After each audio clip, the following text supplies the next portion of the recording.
Wide receiver transfer portal took a hit over the last couple of days.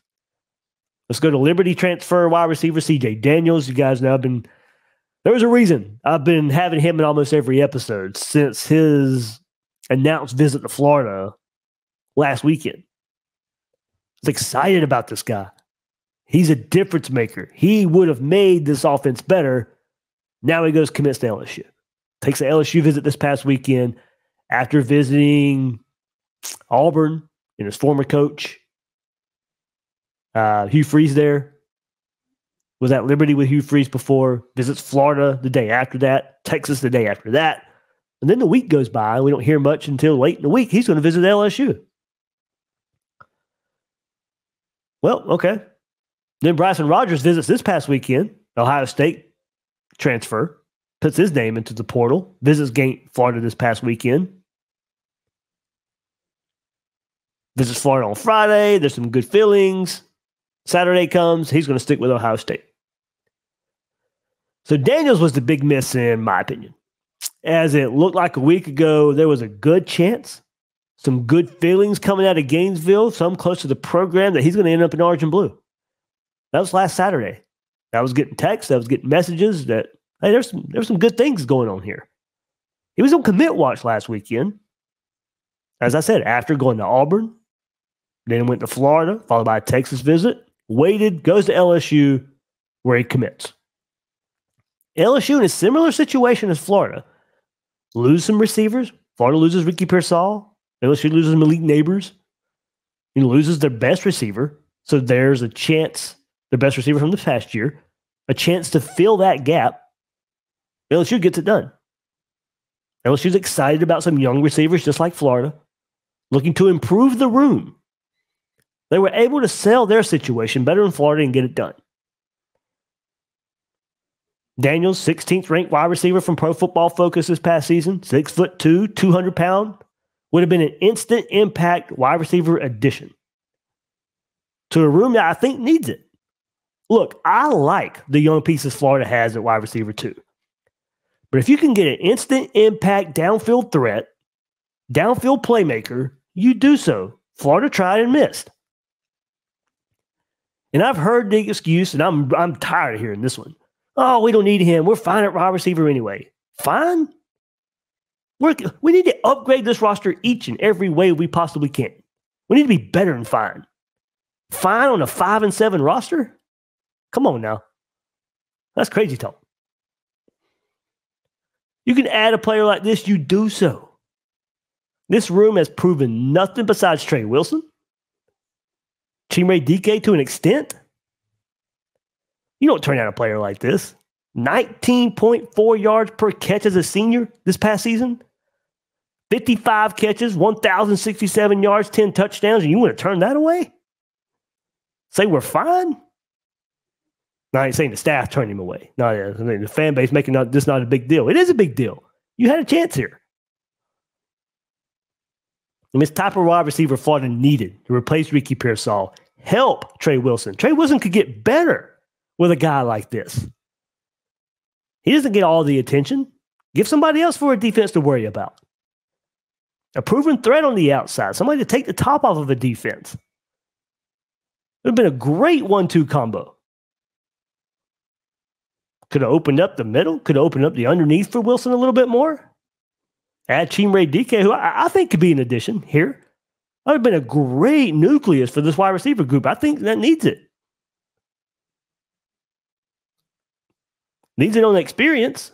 And hopefully with the emergence of Mizell and Gene. Look, I like those guys. But still improving to a point. Well, not to a point. They're still improving right now. Trey Wilson is about the only proven thing you have. And don't get me wrong. He's great. Could be one of the best receivers in the conference. Could have paired him with another one. Now, Rodgers, I won't make too big of a big deal about that one.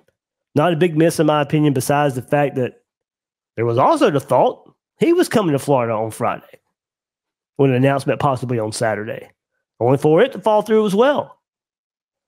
Now, I didn't see him as an instant impact, huge impact, even maybe down the road.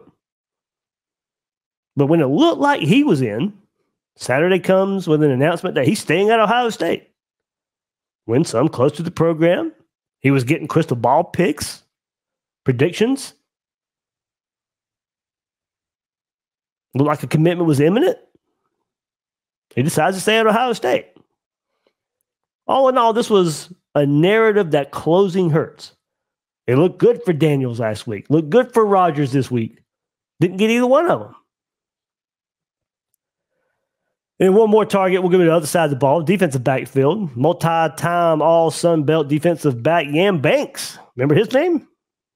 Commits to Ole Miss after a visit. We got worried about that one being from the state of Mississippi. Going to Ole Miss.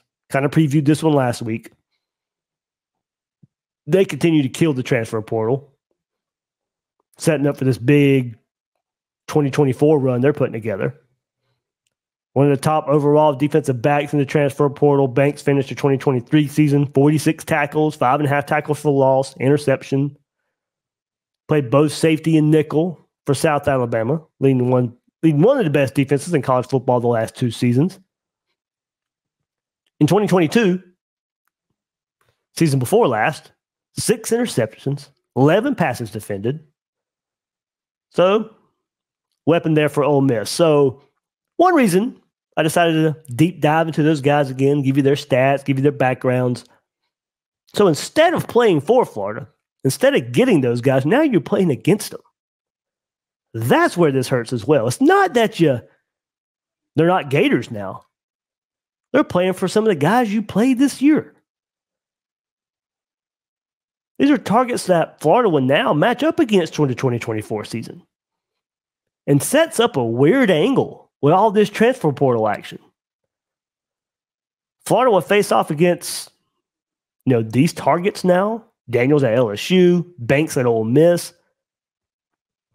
But to take it even further, you'll face off against former Gators, Princely at Ole Miss, Trevor Etienne at Georgia, and now over the weekend we saw Richie Leonard, former offensive guard for the Gators, commit to rival FSU. So not only are you now facing targets, you're facing former Gators. Not only opponents, but man, your most hated opponents. They're playing for your rivals. You got guys playing for Georgia now and Florida State now. Man, it's a salt in the wound in the new age of college football. It's just, man. And don't get me wrong, we've seen it. We've had our Brenton Coxes and Jalen Kimbers go from Georgia to Florida and face them.